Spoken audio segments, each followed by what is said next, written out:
Hi everyone, welcome to Chapter 9 entitled Introducing the Anglo-Saxon, European, and Asian Models. So here are the contents and I am the one who will discuss the first part and part 2 will discuss by Mr. Palma. So I am Robert Carl Mopalek, nice meeting you all. Let's start on number 1, the three models of capitalism. In this chapter, we will examine some of the key institutions of Anglo-Saxon, European, and Asian clusters of economic systems. The theory of capitalism was related on what was discussed on the chapter 6. So, the theory of capitalism shows how an economy uses the invisible hand of markets to allocate resources in an efficient manner, assuming that markets are competitive, that externalities are not overwhelming, and that reasonable macroeconomic stability is maintained. In fact, each capitalist country of the globe differs from others in a number of respects, such as geography, culture, and history. So now, let me introduce to you the following three models of capitalism. Here's the first one, Anglo-Saxon model. The characteristics of this model include low levels of regulations and taxes, and the public sector providing fewer services. It can also mean private property right enforcement. Additionally, the provision of services by the public sector is lower than in the other models. This model was practiced by the English countries such as the United Kingdom, the United States of America, Canada, New Zealand, Australia, and Ireland. That was a free market model that emerged in the 1970s based on the Chicago School of Economics. However, it originates in the 18th century in the United Kingdom under the classical economist Adam Smith. So the characteristic of this model has stronger property rights and contract enforcement than the other models. There are lower barriers for free trade. Many companies claim that doing business in the Anglo-Saxon nations is easier. There are also fewer regulations, especially regarding labor markets. Otherwise, some critics of this model claim that stock markets where emotions dominate or too volatile, which is they prefer of having knowledgeable bankers in making decisions regarding investment financing, while the supporters say that banks can get too friendly with companies and subsequently cannot be impartial. Capital markets, like stock markets, punishes the companies that fall in their business plan.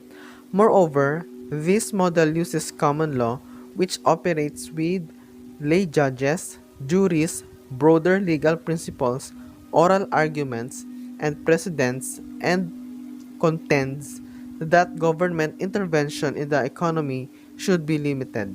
Next, European model uses economic ideas enunciated in France and Germany in the 19th century that place less faith in the invisible hand and call for more state intervention in economic affairs. So this model, it was based on what James Buchanan termed the constitutional order of socialism, which is accords to the state a higher level of activity in the economy, pays relatively more attention to the common good as opposed to individual property right. So what is common good?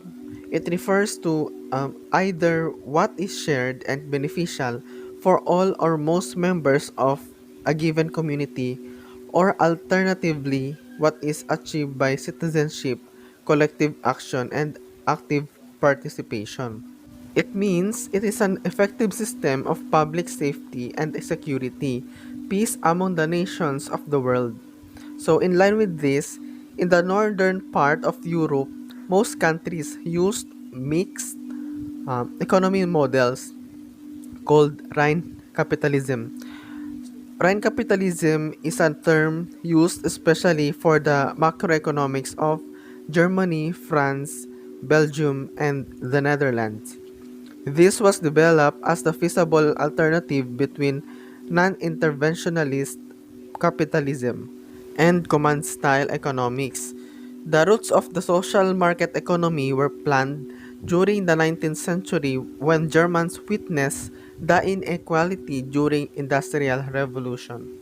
Lastly, the Asian model focuses on high rates of capital formation and on other devices, often supported by the state to overcome relative backwardness is as short as time as possible. This model exists in a variety of forms and involves a considerable amount of experimentation, wherein Japan, followed by the Asian tigers, namely South Korea, Taiwan, and Singapore, have spectacular achievements in terms of growth and equity. Japan pioneers the Asian model in the 19th century and went on to become one of the most affluent of the world's economies. Well, regarding to the institutional arrangements, Asian model is closer to the European model than the Anglo-Saxon model. Hence, these three models has different approach depends on the countries where it was belong or how they it follows. They have their own strategies and ways to run an economy. So tulad na nasa screen, magkakaiba ang approaches ng bawat bansa batay sa klase ng models na sinusunod nila. Halimbawa, sa bansang Alemanya o Germany, they consider their economic system as quite different from France and vice versa. Also, the Taiwanese and Koreans might object to being lumped together with Japan in one model. So, nevertheless, the common features are strong enough to warrant our use of the three models we have outlined. Number 2, characteristics of the three models. In Chapter 2, it was already introduced the notion of using clusters to identify economic systems. If real-world economics cluster together according to measurable institution, magkaiba tayo ng economic system. Kung wala namang clustering, magpapuno tayo ng malaking number of economies comprised of complex sets of institutions that defy analysis. Economies identified as belongings to the Anglo-Saxon, European, or Asian models clearly would not be perfect fits. As the economic system is defined in terms of large institutions, we cannot expect any one economy to match the characteristics of its parent economic system in all aspects. So sa table na ito, pinapakita yung mga industrialized countries, pati na yung mga medium income countries na pinagsama into groups that are roughly coincide with our three models of capitalism. In the first column, Japan was the only Asian country na nasama sa Anglo-Saxon cluster. Ayon sa isang article ng economist.com, sabi roon, Japan has both embraced and rejected American capitalism. Ito raw ang naobserbahan ni Mr. Vogel ng University of California. Dagdag pa niya, Japan's business leaders were highly selective about which aspects of it to adopt. So ayun. Then, the second and third column are the sets of North and South European countries. Germany, France, and the other Northern European economies fall in a European cluster, whereas the poorer economies of South Europe appear to form their own group. In the fourth column naman is the Asian cluster including some developing countries and the non-Asian countries such as Chile and South Africa. By the way, the Asian countries can be also divided into two groups, namely Four Tigers and Mini Dragons. The Four Tigers are Hong Kong, Singapore, South Korea, and Taiwan. And the Mini Dragons are Thailand, Malaysia, Indonesia, and the Philippines that have begun to grow rapidly but remain relatively poor. Number 3, ownership. In figure 9.1, we already saw the three groups of countries that we have chosen to represent the Anglo-Saxon, European, and Asian models. Now, we will focus on particular countries that come as close as possible to manifesting the ideal form of the system, even we have to go back in history. So here's the table, but before that, let me define first the three main ownerships as follows: the widely held company, family-owned company, and state-owned company.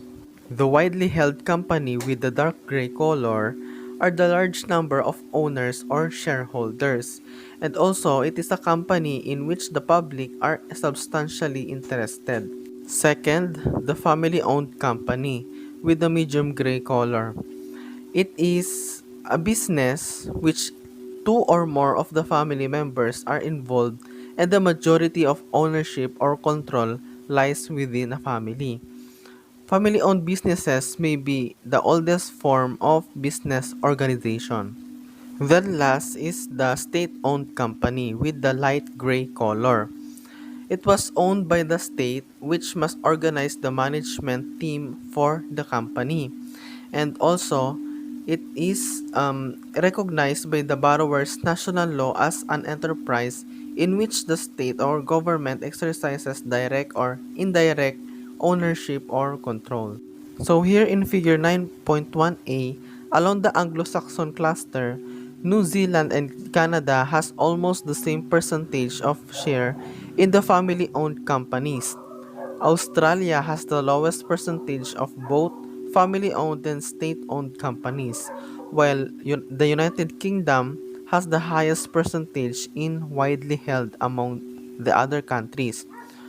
In European cluster, Austria has the highest state-owned company, Belgium has the highest percentage of family-owned companies, and France has the highest percentage in widely held companies. In Asian cluster, Indonesia, Hong Kong, and Malaysia are the countries with the highest percentage of shares in company which is family-owned.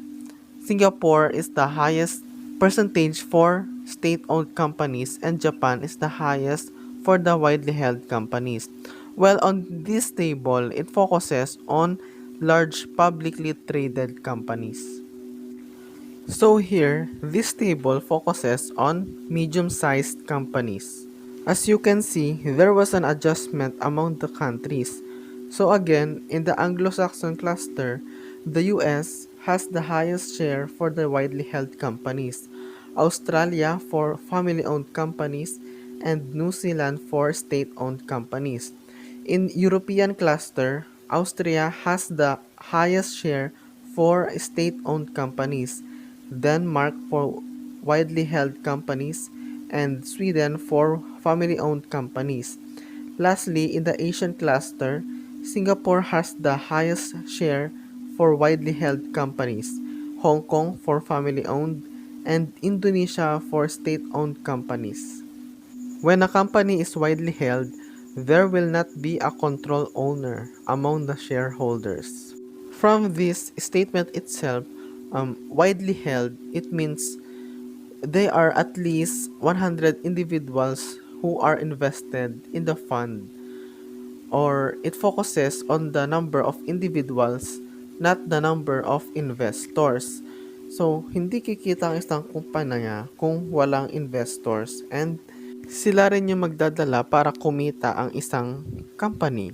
So, what is control owner? Sila naman yung mga may sufficient ownership shares para makontrol yung operation ng company. They are the person with accountability for ensuring that the control activity is in place and is operating effectively. The control owner does not necessarily perform the control activity. However, if not conducting the control, they should have a level of oversight of its performance. So here, you will see the table showing the number of Asian billionaires. So let me mention the name of personalities or families that can be found in the Asian countries. Li Ka-shing and Stanley Ho in Hong Kong. Suharto in Indonesia, Henry C. in the Philippines, and Lee Kun-hee in Korea. So, as what the table shows, the billionaires mostly found in Hong Kong due to their large family-owned businesses. In the Philippines, the top 5 billionaires are Manuel Manny Villar, Enrique Rezon Jr., Lucio Tan, Hans C., and Herbert C. For our conclusion, Anglo-Saxon countries have common law, whereas the European countries have civil law. The Asian countries have mixtures of civil, common, and religious law. The most distinctive pattern emerges for the size of government, which is not a perfect measure of the role of government. The share of government spending is highest in Europe and lowest in the Asian countries, with the Anglo-Saxon countries generally in the middle ranges.